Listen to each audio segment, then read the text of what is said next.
Good morning, students. Good morning. Today, Lead is conducting parent master classes for first class students. So, today for us, Yukta Sri's parents, Sri Lakshmi Madam is come. She will say something about the importance of education. Okay, let's welcome ma'am. Good morning everyone. ఎలా ఉన్నారు అందరూ? Are you fine? Very good. So ఏం చెప్పుకుందాం చెప్పండి? Education గురించి చెప్పుకుందామా? మీరేంటి madam మాకు చెప్పేది మాకు ఆల్రెడీ తెలుసు అంటారా? కాదు, మీకు తెలిసింది కొంచెమే కదా, ఇంకా ఎక్కువ చెప్దాం. ఓకేనా ఈరోజు? సో ఇందులో ఎంతమంది పేరెంట్స్ ఫార్మర్స్ ఉన్నారు? ఫార్మర్స్ అంటే రైతులు, రైట్? ఎంతమంది? ఎవరి parents farmers? Raise your hands. ఎవరు లేరా? ఉన్నారా? ఎంతమంది పేరెంట్స్ డ్రైవర్స్ ఉన్నారు? డ్రైవర్స్ ఐదర్ కార్ కానీ ఆటో కానీ ఏమన్నా ఉన్నారా? ఎంతమంది పేరెంట్స్ బిజినెస్ చేసే వాళ్ళు ఉన్నారు? ఉన్నారా? ఇంకా ఎంతమంది కొంచెం లేబర్ పనులకు వెళ్తారు తెలుసా? డైలీ వేజెస్ అంటే ఈరోజు వెళ్ళి డబ్బులు తెచ్చుకొని ఇంట్లో పెట్టుకుంటారు, అలా ఉన్నారా? సో ఎడ్యుకేటెడ్ పర్సన్స్ ఎవరైనా ఉన్నారా మీ పేరెంట్స్లో? ఉన్నారా? మీ అందరినీ స్కూల్కి ఎందుకు పంపుతున్నారు? ఫస్ట్ థింగ్ ఎప్పుడైనా ఆలోచించారా? మేము ఎందుకు స్కూల్కి వెళ్తాం? పొద్దున్నే లేచి రెడీ అయిపోయి ఎందుకు వెళ్ళిపోతున్నాం అర్థం చేసుకున్నారు ఎప్పుడైనా? లేదు, ఇంకా మీరు చిన్నపిల్లలు కదా కదా, అవునా? సో ఈరోజు చెప్పుకుందాం. మీ డాడీ డ్రైవర్ అవ్వండొచ్చు, ఫార్మర్ అయ్యి ఉండొచ్చు, వేరే ఏమన్నా అవ్వండొచ్చు. వాళ్ళు కష్టపడి మిమ్మల్ని స్కూల్కి పంపుతారంటే ఎందుకు? మీరు వాళ్ళ కష్టపడకుండా మంచి ఎడ్యుకేషన్, మంచి చదువుకొని లైఫ్లో మంచిగా సెటిల్ అవ్వాలని, అవునా? లైఫ్లో మంచిగా సెటిల్ అయ్యి బెంచ్ కార్ కొనేసుకోవాలని మీ డాడీ ఆశపడుతున్నారు, అవునా? కోరిక. వాళ్ళ మనం కష్టపడినట్లు మన పిల్లలు కష్టపడకూడదని అనుకుంటున్నారు, అవునా? అవునా కదా? మీరు ఎంత చదివి వెళ్ళి వ్యవసాయంలో కూలి పని చేస్తారా? కాదు, అస్సలు చేయలేరు. ఫ్యాన్ల కింద కూర్చొని చదువుతున్నారు. మనం అలా చేయలేం కదా నాన్న? చేయగలమా? చేయలేము. మనం ఏం చేస్తాం? మంచిగా సిస్టమ్ ముందు కూర్చొని కంప్యూటర్ వర్క్ చేసుకోవచ్చు, అవునా? ఫ్యాన్ కింద కూర్చొని. లేదా మంచిగా సైంటిస్ట్ అవ్వచ్చు, పైలట్స్ అవ్వచ్చు. తెలుసా సైంటిస్ట్ అంటే ఏంటి, పైలట్ అంటే ఏంటి? తెలుసా తెలీదా? ఇందులో ఎంతమందికి ఇంజనీర్ అవ్వాలని ఉంది? ఓకే. ఎంతమందికి ఆర్మీకి వెళ్ళాలని ఉంది? Very good. ఎంతమందికి పైలట్ అవ్వాలని ఉంది? పైలట్ అంటే do you know the meaning of pilot? Yeah, the person who drives aeroplane కదా. ఏరోప్లేన్ ఎవరైతే డ్రైవ్ చేస్తారో వాడిని మనం ఏమంటాం? పైలట్ అంటాం. కొంతమంది అది సరే. ఇంకొంతమందికి డాక్టర్ అవ్వాలని ఉంటుంది, రైట్? Very good. అమ్మో, ఓకే. కొంతమందికి పోలీస్. ఓకే. మీరు ఇన్ని అయిపోదాం అనుకుంటున్నారు. ఎలా అయిపోతారు? డబ్బులు కడితే అయిపోతారా నాన్న? నో. ఏం చేస్తే అవుతారు మీరు? చదువుకుంటే, రైట్? చదువుకుంటేనేనా మీరు అవుతారు, అవునా? చదువుకోవాలి. చదువుకోవడం వేరు, చదువు కొనడం వేరు, అవునా? చదువును మనం డబ్బులు పెట్టి కొనుక్కుంటున్నాం, రైట్? సో ఆ డబ్బులకి మనం వర్త్ చూపించాలి. అంటే ఈరోజు ఇలాగ ఎంత ఫీజు కడుతున్నామంటే దానికి తగ్గ చదువు మనం చదువుకోవాలా లేదా? మన పేరెంట్స్ కష్టపడుతున్నారంటే మనం చదువుకోవాలా లేదా?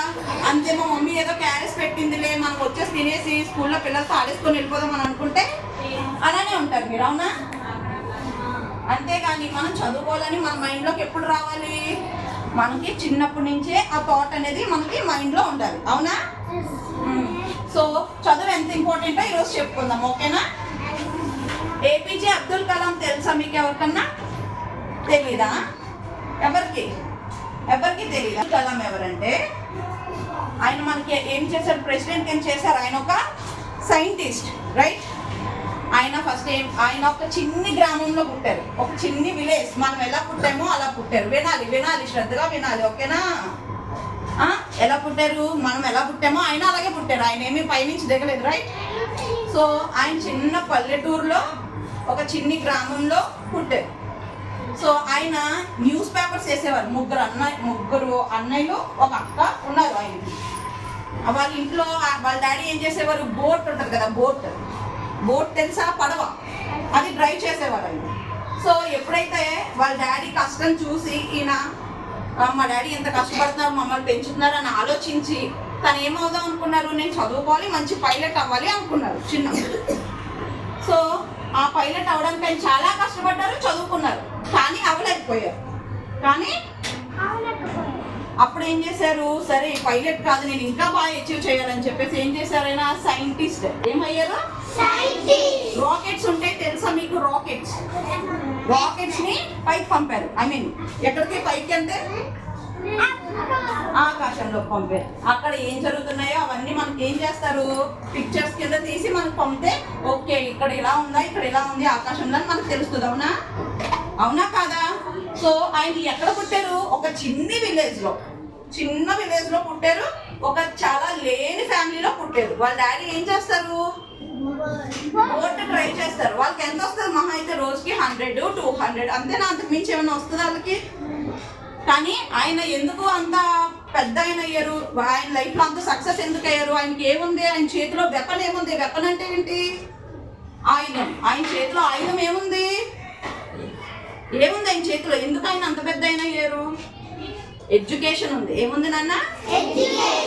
ఎడ్యుకేషన్. ఆయన చదువుకున్నారు కాబట్టే కదా అంత పెద్ద స్థాయికి వెళ్ళారు. ఫీజులు కట్టేసి డబ్బులు పెట్టేసి చదివింది వేరు, మనం ర్యాంక్స్తో సంపాదించింది వేరు. అవునా కదా? సో ఫీజులు అందరూ కడతారు. కానీ మీ పేరెంట్స్ని మీరు అర్థం చేసుకొని బర్డెన్ అవ్వకుండా, ఎప్పుడైతే మీరు నేను ర్యాంక్తో చదవాలి, ర్యాంక్తో పాస్ అవ్వాలి, మంచి ఇది చేయాలి, మంచి జాబ్ చేయాలి, నా పేరెంట్స్ని చూసుకోవాలి, ప్లస్ నాకన్నా లేని వాళ్ళకి మనం ఎప్పుడు ఏం చేయాలి? మనకన్నా లేని వాళ్ళకి మనం ఏం చేయాలి? హెల్ప్. ఎవరు చెప్పారు? Very good. ఏం చేయాలన్నా? ఏం చేయాలి? మనం హెల్ప్ చేయాలి. మనం హెల్ప్ చేయాలంటే ఎప్పుడవుతాం? మనకే రోజుకి 500 వస్తే మనం ఏం చేస్తాం వాళ్ళకి? అవునా? అదే మనం మంచి జాబ్ చేసి మనకు నెలకి ఎంత 1 lakh 2 lakh శాలరీస్ వచ్చినాయి అనుకో, మనం కొంచెం ఖర్చు పెట్టుకోవచ్చు, లేని వాళ్ళకి హెల్ప్ చేయొచ్చు. రైట్? ఇంకొకటి మీకు ఒక స్టోరీ చెప్తాను, వినండి. ఒక ఊర్లో ఒక ఆయన ఉన్నారు. పేరు ఏం పెడతాం, రాజు అనే ఒక ఆయన ఉన్నారు. ఓకేనా? ఆయన బాగా చదువుకున్న అతను ఉన్నారు. ఎవరు? ఆయన పేరేంటి? సో అతను ఏం చేశారు, బాగా చదువుకున్నారు, మంచి ఇంజనీర్ అయ్యారు. అవునా? అయ్యారు అనుకుందాం. అయ్యారు. ఒక రోజు ఈయన కొన్ని డబ్బులు జాబ్ చేస్తూ డబ్బులు అనేది సంపాదించుకున్నారు. బీరువాలో దాచుకుంటాం, ఎవరైనా దాచుకుంటాం కదా నాన్న డబ్బులు. ఎక్కడ దాచుకుంటాం మనం? బీరువాలో దాచుకున్నారు. సో ఒక రోజు ఏమైందంటే ఈయన ఏదో ఊరు వెళ్ళాల్సి వచ్చింది. సో ఈయన ఏం చేశారంటే వేరే ఊరు వెళ్తూ కీస్ అన్ని వేసుకొని వెళ్ళిపోయారు. ఈ లోపు ఏం చేశారు, దొంగలు ఎవరో వచ్చి మొత్తం మనీ, ఆయన దాచుకున్న మనీ అంతా ఏం చేశారు, దోచేశారు, చోరీ చేశారు. చేసాక ఆయన ఇంటికి వచ్చి చూసుకున్నాక ఏమైందంటే మనీ లేదు. మనీ లేకపోతే చాలా ఫీల్ అయ్యారు.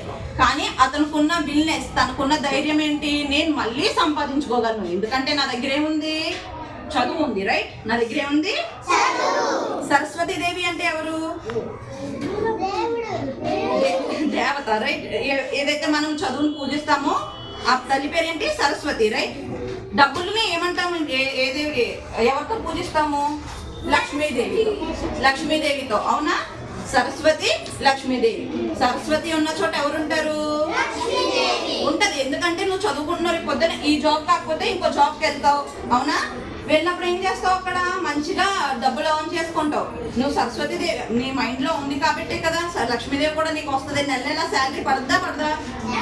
అంతేగాని సరస్వతీదేవి లేకుండా మీ దగ్గరికి లక్ష్మీదేవి రావాలంటే చాలా ఏం పడుతుంది, టైం పడుతుంది. చాలా రోజు వెళ్ళి పనులు చేసుకొని అవన్నీ చేసుకోవాలి కదా నాన్న. సరస్వతీదేవి ఉంటే ఆటోమేటిక్గా లక్ష్మీదేవి మన దగ్గరికి వస్తుంది. అవునా? వస్తుందా నాన్న? వస్తుందా? సరస్వతీదేవిని ఎవరు దొంగలించలేరు. అది ఎందుకంటే మన బ్రెయిన్లో ఉంటుంది కదా. లక్ష్మీదేవిని ఎవరైనా తీసుకెళ్ళిపోవచ్చు. ఫర్ ఎగ్జాంపుల్ ఈమె 10 రూపీస్ తెచ్చుకుంది నాన్న. ఎగ్జాంపుల్, కేవలం ఎగ్జాంపుల్ మాత్రమే. ఓకేనా? ఈమె 10 రూపీస్ తెచ్చుకుంది. ఈమె ఏం చేసింది, బ్యాగ్లో చూసేసింది. చూసి ఈ బ్యాగ్లో 10 రూపీస్ తీసేసుకుందాం అనుకుందాం. ఈ 10 రూపీస్తో తను ఏమన్నా చేసుకోవచ్చు. చాక్లెట్ కొనుక్కోవచ్చు, బిస్కెట్ కొనుక్కోవచ్చు, తినేయచ్చు. ఆ 10 రూపీస్ అక్కడితో అయిపోయినాయా? కానీ యుక్త బ్రెయిన్లో ఉన్న చదువును తీసుకోగలుగుతారా? నో కదా. సరస్వతీదేవిని ఎవరూ దొంగలించలేరు. సరస్వతీదేవి ఉంటే ఆటోమేటిక్గా మన దగ్గరికి ఎవరు వస్తారు? సో మీరు సరస్వతీదేవిని పూజిస్తూ చదువుకుంటూ, చదువు అంటే మీకు ఎలా అంటే వచ్చేసాము చదివేసాము కాదు, టీచర్స్ చెప్పింది ప్రెజెంట్గా వినాలి. తర్వాత మాట్లాడుకోండి, బ్రేక్ ఇస్తారు కదా మీకు, ఆ బ్రేక్లో మాట్లాడుకుంటూ టీచర్స్ చెప్పింది ప్రతిదీ వినాలి. ఓకేనా? స్లేట్ వర్క్ అన్నప్పుడు స్లేట్ వర్క్ మాత్రమే చేయాలి, నో లిప్ వర్క్. ఓకేనా? కనకరగా మాట్లాడద్దు. ఓకేనా? మీ పని ఏంటి? వచ్చామా, చదువుకున్నామా, వెళ్ళిపోయామా. ఇంటికి వెళ్ళాక రీడ్ చేయడం, ఆడుకోవడం ఏమన్నా చేసుకోవచ్చు. ఓకేనా? అలాగని ఆడుకోమన్నారని ఆడుకోవద్దు, చదువుకోవాలి కూడా. ఓకేనా? అబద్ధాలు ఆడొద్దు. ఫస్ట్ థింగ్, పేరెంట్స్ ఎవరికి మీరు అబద్ధం చెప్పొద్దు. హోంవర్క్స్ చేసావా అంటే నేను స్కూల్లో చేసేసాను అని అంటే కొంతమంది నాలంటి వాళ్ళు ఏం చేస్తారు, చేసిందా చేయలేదా అని చూడడానికి ఉంటుంది. అవునా? చదవలేని వాళ్ళు ఏం చేస్తారు, మా అమ్మాయి రాసేసుకుందిలే అని అనుకొని వదిలేస్తారు. అవునా?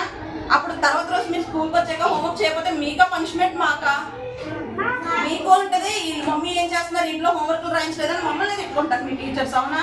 కాబట్టి ఇచ్చిన హోంవర్క్స్ చేసుకోవాలి, అబద్ధాలు ఆడొద్దు, చదువుని ఎప్పుడు నెగ్లెక్ట్ చేయొద్దు, ఎప్పుడు నెగ్లెక్ట్. ఓకేనా? అందరూ బాగా చదువుకోవాలి, మంచి ఉద్యోగాలు చేయాలి, పూర్ పీపుల్కి హెల్ప్ చేయాలి, పూర్ పీపుల్కి. ఓకేనా? Okay, thank you.